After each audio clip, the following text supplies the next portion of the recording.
আজ আমার night duty, তাই অফিসে আর কি করবো, এখানে বসে খাওয়া দাওয়া ব্যাপারটা তো সেরে নিতেই হবে। নর্মাল টেম্পারেচার দিয়ে বসে আছি, একটু গরম গরম ভাবও লাগছিলো।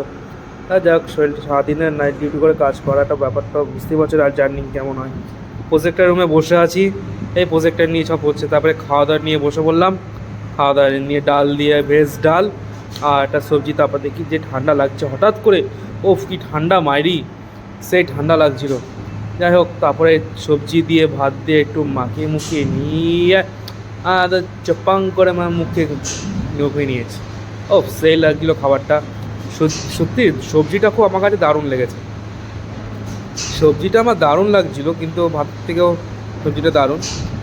সবজিটা হলো শিম পাতুরি মতো আলু দিয়ে একটা মশলা দিয়ে তৈরি করা হয়েছিল। আর যাই হোক, ভালোই লাগছে। এখন কি পেটে এরকম খিদে, বাজে এখন রাত্রির 12টা বাজতে যাচ্ছে।